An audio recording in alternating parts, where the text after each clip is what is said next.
I greet you this morning, countrymen in Zambia and countrymen in Barosland. And I'm just going to respond to the state of the nation that President HH was addressing yesterday. 2 or 3 issues that I'm going to respond on, and that is my view over the matter. First of all, El Nino and having a poor harvest has not only happened now. In 1991, it was there. And that was the time that MMD was coming into government. They handled it very well. There were issues of GMO coming into the country, GMO maize, but it was rejected until finally they got the correct grain, which was not GMO. So that situation was mitigated for very, very well. And they were just coming into government as well. It was not the first time. This is the second time again. This second time, we are faced with drought. And while we are faced with drought, we should have listened to the meteorologists, the weather people, the experts in weather, and mitigated this factor earlier than we are doing now. Nevertheless, what has happened. So we are going to have a poor harvest. We are going to have a poor harvest. But we hope we shall not have GMO maize coming into the nation, because it has its own issues, it brings its own problems and complications. Now, the issue that I want to dwell on is the fact that when you came to a point where you said you called your friend, you called him a friend in Israel, that the president of Israel is the one that you called and asked for help, that they should come and help us.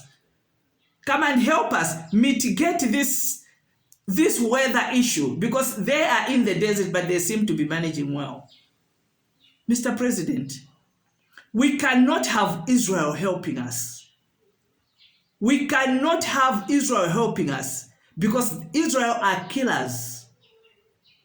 Israel are killing Palestinians indiscriminately. They are killing babies, they are killing children, they are killing women, they are killing men. How can we bring killers in our own land to say that we need their help? That we need their help. We don't need Israel's help. We don't need Israel's help. Israel cannot come here reeking with blood, Palestinian blood. No one needs to be told anything. All you need to do is watch BBC or Al Jazeera, and you'll see what is happening there. Just 2 days ago, people are waiting for aid from those trucks. And they opened fire on people who were just getting flour and the other foodstuffs. They opened fire and killed more than 100 people just in that one sitting. Are those the people that we want to come into Zambia to come and help us? They are killers. Israel, from what I have seen in this war, is that they're extremely extreme. All they want is to kill and kill and kill. They don't care whether it's a baby. They don't care whether it's a child. What happened? Death is death. Nobody, we all condemn death. We don't condone it. But to do what they are doing, that should be their own business, and they should not be brought into this country. Because what are you going to give them? Coming here, there will be consultation fees. Where is that money coming from? We are always crying about there is no money. Where is that money going to come from? To bring in the Israelites, the killers, to come and help us? No, Mr. President, no. That is a no. From me, it's a no, no, no, no, no. Israel are reeking with blood, Palestinian blood. They'll come and defile our country with that blood, God forbid. Coming to defile our country with that blood of the Palestinians, or which is on their hands. Then those same hands must come and touch our soil to defile our soil. We say no.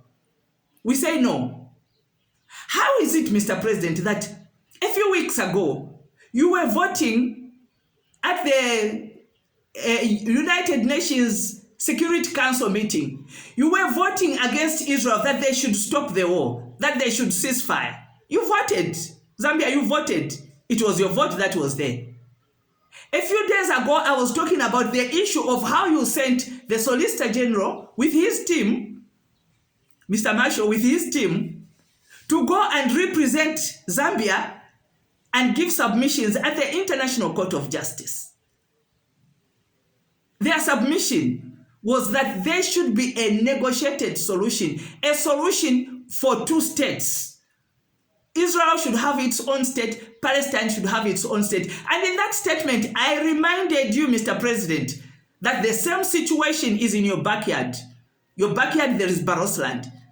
So if you are endorsing for a two-state solution, then you are thinking that way, you believe that way, then do what is correct, even here. Even here. And I quoted that these are your words, not mine. Two-state solution. That was your voice. Those were your words. You submitted that for over Israel. Today you are saying Israel must come and help us. I don't understand. What is your stand? Where's your stand? I don't understand what your stand is over Israel. Because today it looks like you are calling them my friend. It's good to have friends. But you are voting against them. You submitted against them.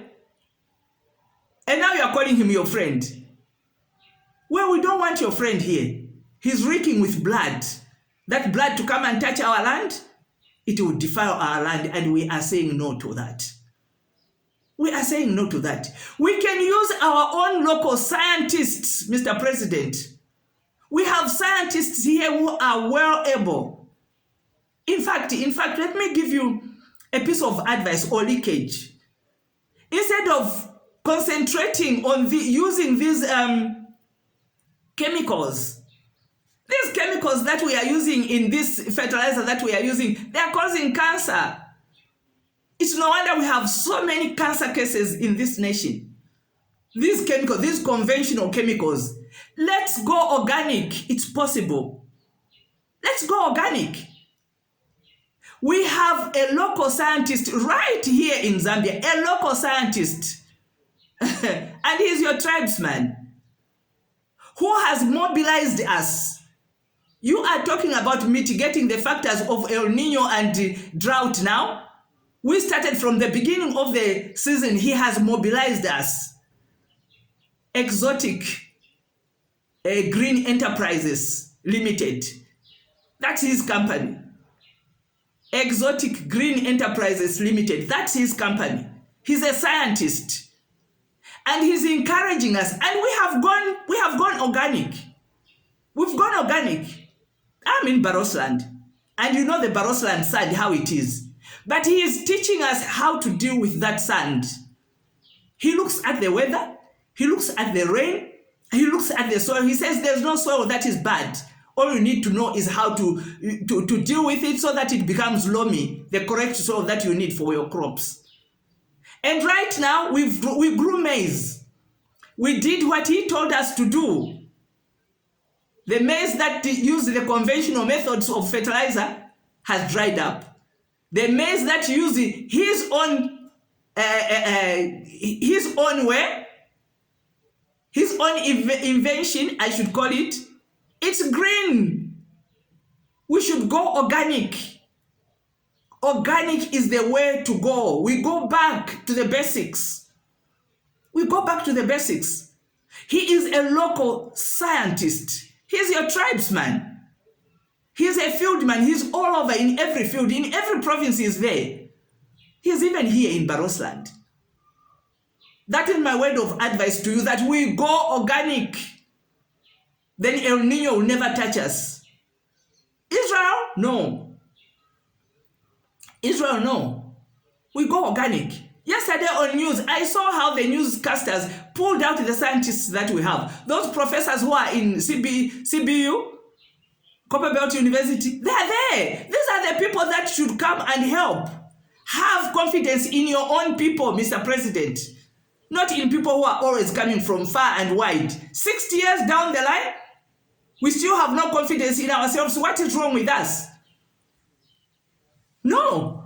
Confidence we have. Scientists we have. The sand we have. The grass we have. The water we have. let's do it ourselves. Not Israel, no. Not Israel. And the other thing, Mr. President, you see this same issue that you keep insisting on of bringing in army commanders, ZAF commanders, Zambia National Service commanders to come and be farmers. These are security men. These are very senior men. Security men. You are reducing them to becoming farmers? You are reducing them to becoming traders of maize? You are reducing them to be running after smugglers? Mr. President, these are very senior men. These men, their concern is about the security of this nation. And yesterday you said, because there is no war. There is no war. It is during the time that there is no war that they plan, they craft and strategize for war. This is the time that they do it. You cannot craft and plan for war when war has broken out. God forbid that there is war in this country. But wherever they go to go and help, they should have a strategy. When there is no war, that is the time. I don't know whether you have interacted with these men. These men are highly trained, Mr. President. It's embarrassing. Stop embarrassing them like that. I'm speaking on their behalf now. Stop embarrassing them like that. Stop reducing them to a size where they have to run after smugglers. That is not what they were called to do. They are called to protect this country, not to run after smugglers. That now they should get into the farms and start farming. No. No. Let them be. They are our security men. They are the ones that are keeping us protected. Zambia National Service, yes, can get involved in that because that's part of what they do. I was embarrassed on behalf of General Solochi? I was embarrassed on his behalf when he had to start explaining himself about GMO maize. GMO maize, an entire general, commander of Zambia National Service. No. No, where are your ministers? Where are your ministers? Agriculture is the one who's supposed to be talking about those things. Not involving security men to come and talk about maize. No. Honorable Mtolo should be the one that should be talking about those things. Talking about mealie meal and talking about maize grain. Not Air Force commander. Not Army commander. Not Zambia National Service commanders. Stop embarrassing them, Mr. President. Stop embarrassing them. Use the men who are trained to do agriculture, the scientists. Use them. Those are the ones that are supposed to be on the ground and to do that. Use them.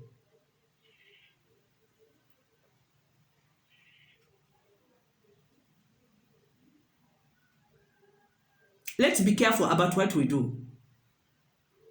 Israel, we have said no to it. The army commanders, let them stay in their barracks and mind our security. Use the local scientists. Israel, coming into this country, we say no to that. Thank you very much for listening.